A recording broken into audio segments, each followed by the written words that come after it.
There are a number of things in the world that have an asymmetrical relationship between our understanding of them and the influence they have on our lives. Take water, for example. How does water get to your house? I have no idea. Although some would say they can explain it, I would venture a guess that most of them are full of it. And there's actually a small percentage of the population that truly understands how the water system works. But that's the world we live in. There's no need to understand. All you need to know is you turn on your faucet and the water comes out. Similarly with electricity, do you know how the electrical grid works? Neither do I, but I do rely on electricity to survive, and I do know how to plug a refrigerator in and fill it full of food. Again, there's no need for me to understand how it works in order to benefit from its utility. The more advanced we get as a society, the more specialized we become, and the further we get from understanding how the world works. In the not too distant past, we had a much closer relationship to our daily needs. We understood where our food came from and how we got our water and energy. The bigger the system gets, the more complicated it becomes, and the more energy is needed to escape the pull of entropy. Another thing that we have an asymmetrical relationship with is money. We all use money daily. We probably think about it more than electricity or water, which is interesting, because if you were stranded on a desert island, you would die without the latter too. It defines so many of our outcomes, yet people have no idea what it really is. Where does money come from and how much money is there? Are a couple of questions that you would think have a straightforward answer. But peel back the layers and look a bit deeper, and things get a bit more complicated and certainly more cloudy. Before we pull back the layers and think about the current monetary system more closely, another question is, where did money come from? In order to understand where we are now, it helps to see the path that money has traveled to get where it is today. The basic definition of money is something that can be used as a medium of exchange. It is what is used to exchange for goods and services. But that could also be considered a quality of money. Some other widely accepted qualities of money are a unit of account and a store of value. A unit of account is how you denominate your money: dollars, cents, euros, etc. This is a standardized unit of measure that allows for fungibility. Fungibility is the F in NFT. It describes a characteristic of an asset where it can be exchanged without loss of value. The idea that a dollar is a dollar. They're all worth the same.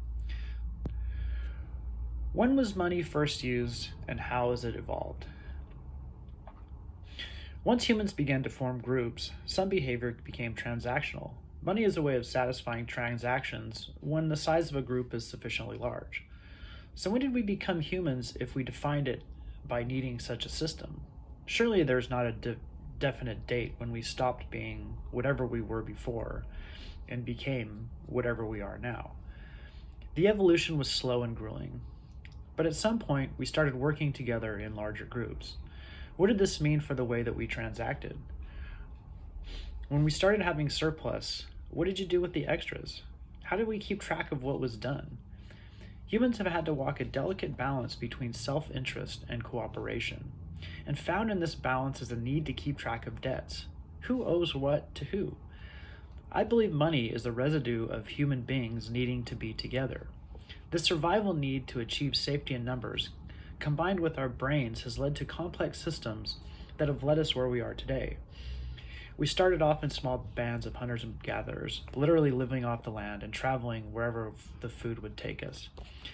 As we started to manipulate our environment through agriculture and the domestication of animals, some needs arose. When working in small groups, it's easy to keep track of everyone, and those who did not participate in the hunt or did not gather enough food on a regular basis would most likely get shunned from the group, which would be a death sentence. Small groups are easy to manage. Barter was a great option for these groups. If you had things that another group wanted or needed, and vice versa, the swap would happen. These incidents would have most likely added to diversity of food or additional clothing, but were not necessarily critical to the survival of the group. As our groups grew in size and we started to domesticate animals, the agricultural revolution started. Some interesting things developed and some questions arose. What do you do with the extras? The surplus of production needed to be saved and distributed.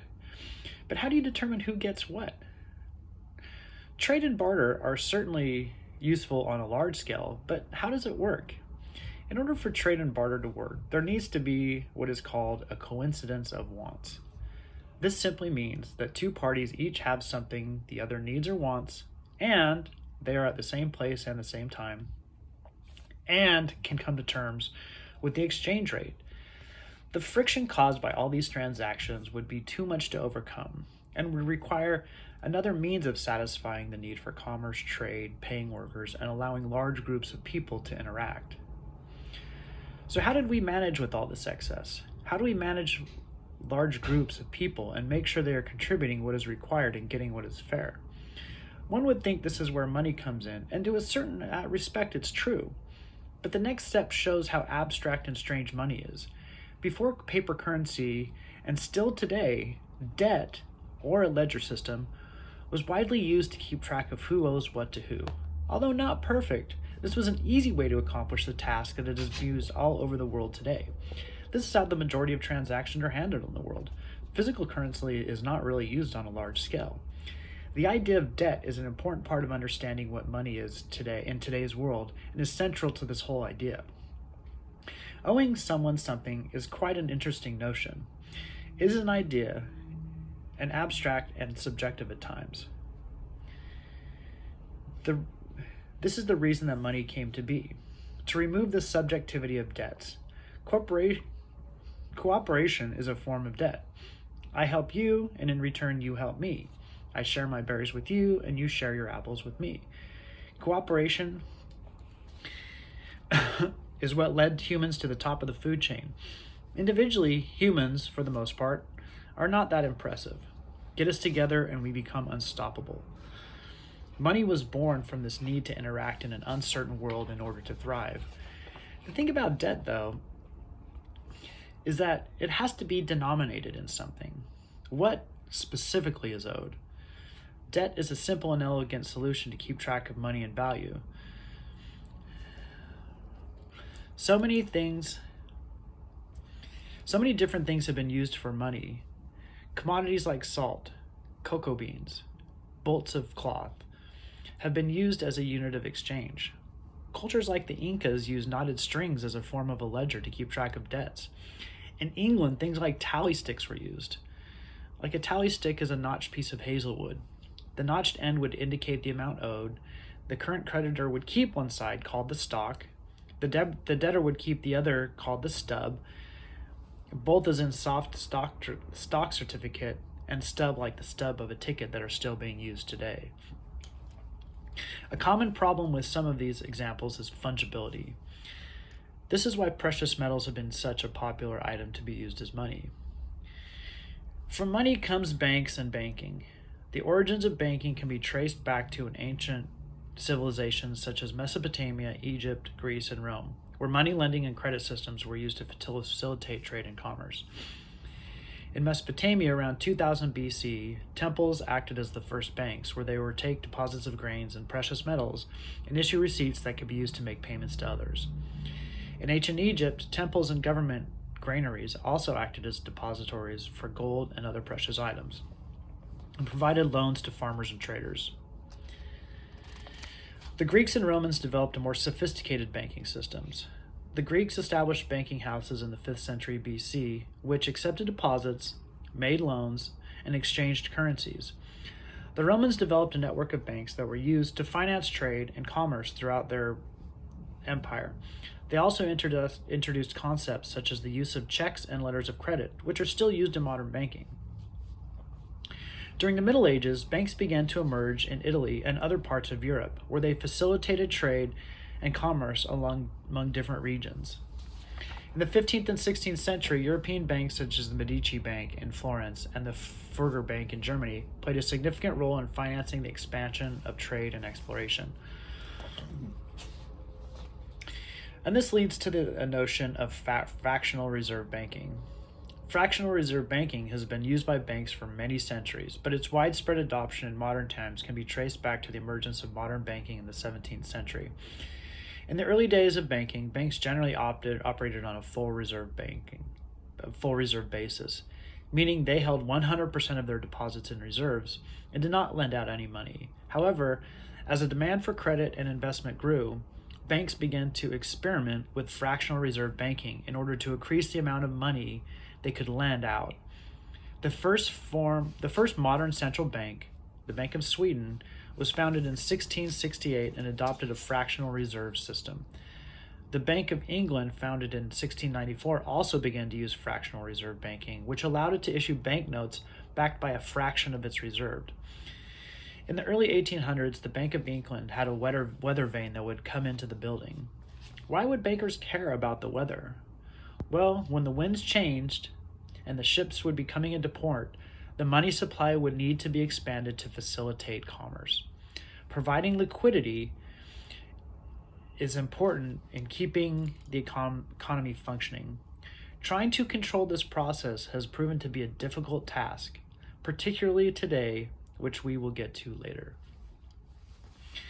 In the United States, fractional reserve banking became widespread in the 19th century, when state-chartered banks were allowed to issue their own banknotes, which were often backed by a fraction of their reserves. Wildcat banking was a type of banking that emerged in the United States in the early 19th century, before the establishment of a central banking system.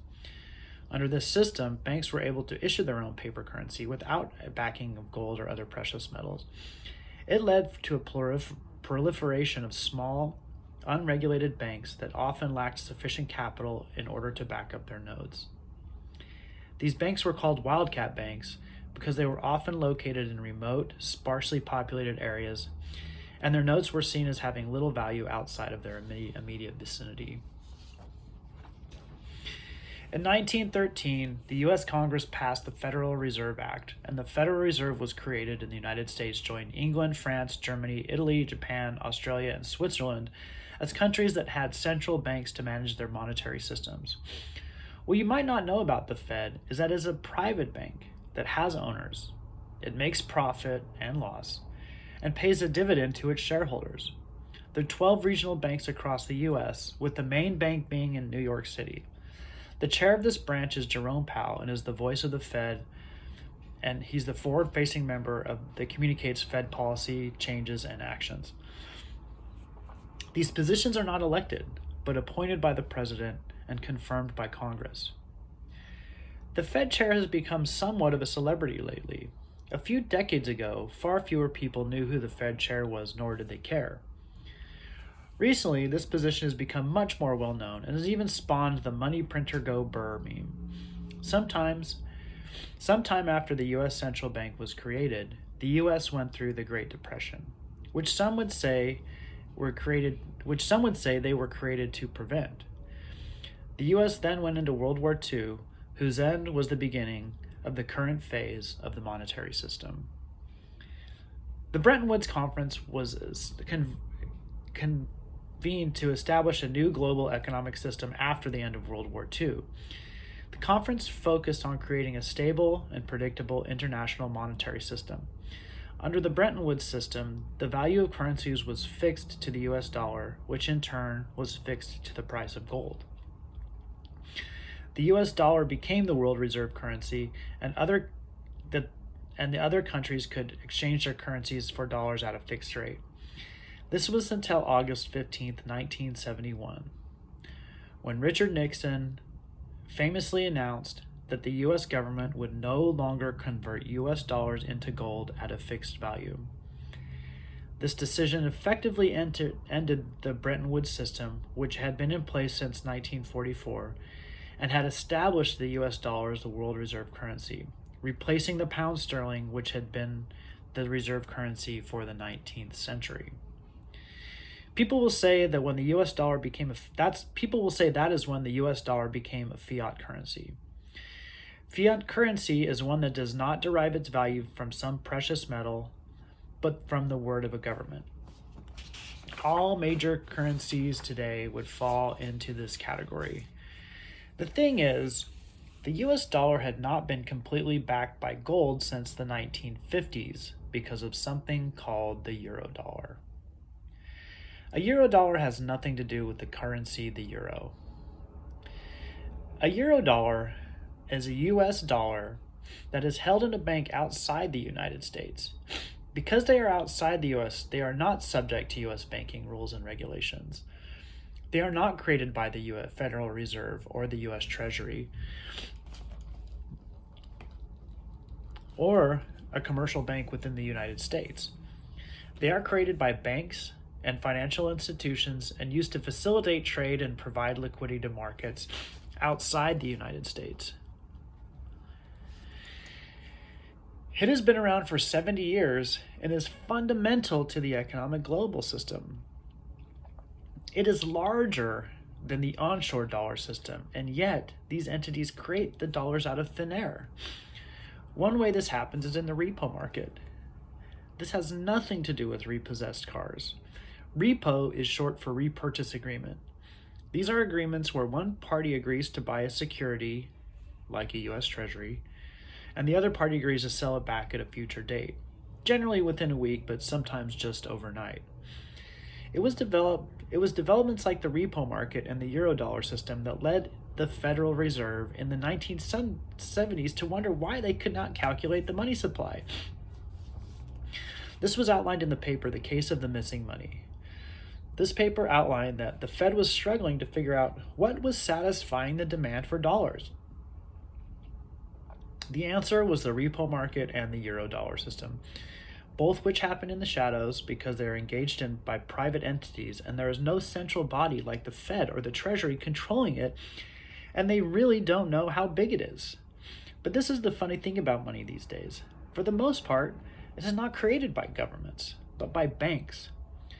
Private banks loan out 90% of the money into existence, even within the United States. Essentially, money is a series of bank ledger entries. Assets to one party, liabilities to the other. But there are other forms of money that are a bit different and don't fit into the standard of definition of money, a medium of exchange, store of value, or a unit of account. Let's take derivatives, for example. Derivatives are financial instruments that derive their value from an underlying asset or a financial instrument. They are used by investors and traders for a variety of purposes, including risk management, speculation, and hedging. While derivatives can be complex and carry a high degree of risk, they are an important part of modern financial markets and are widely used by investors and financial institutions around the world. It's hard to qualify the total value of these, as many of them are contracts that would be worth a wide range of value, from zero to hundreds of millions of dollars. A few examples of these are futures contracts, options, swaps, and collateralized debt obligations. Futures contracts obligate the buyer or seller of an underlying asset of a specific price and date in the future. Options contract give the owner the right, but not the obligation, to buy or sell an underlying asset at a certain price by a certain date. Swaps are agreement in which two parties agree to exchange cash flows based on predetermined set of rules. Common types of swaps include interest rate swaps, currency swaps, commodity swaps, and credit default swaps. Collateralized debt obligations are securities that are backed by a portfolio of bonds or other debt instruments. Derivatives are important as they are forms of money that utilize lots of leverage, and the size of these markets are large and, again, mostly unregulated. When these pieces start to come together, it's unsettling to think there is no one party that is in charge of money. The monetary system is a big confidence game. It's played out on a global scale by parties that are not aligned but need to engage with one another. Money has its value because everybody believes that it has value. Even gold falls into this category. Although it's tangible, the only reason people value it is because people believe it has value. In jail, a packet of top ramen is used as money. Outside jail, you would have a hard time finding anybody that would accept top ramen for anything. The market dictated that currency or money exist. Its influence is so great that it's hard to tell where macroeconomics ends and geopolitics begins. As a kid, you think adults have it all under control and really know what's going on. But the older you become, you realize that is not the case, and the ones in charge are probably not the most qualified ones to be doing so. When it comes to money, this couldn't be more true. The creation of money is left to the private banks, who will seek bailouts whenever the repercussions from their bad decisions come to pass. No one person or entity truly knows how much money there is out there, and no one is in control. What could possibly go wrong? We are in a time where we need good, reliable information about the things that are going on every day. Major news networks are all too concerned with towing the party line and treating life like a team sport. So much information we consume has been projected through the lens of political ideology, particularly news and current events. It's hard to get important information on current events around the world that is not partisan. The idea here is to explore the things that influence decision makers and how the financial system works in the most objective way possible, and then to educate and inform the world how the world works and what may become.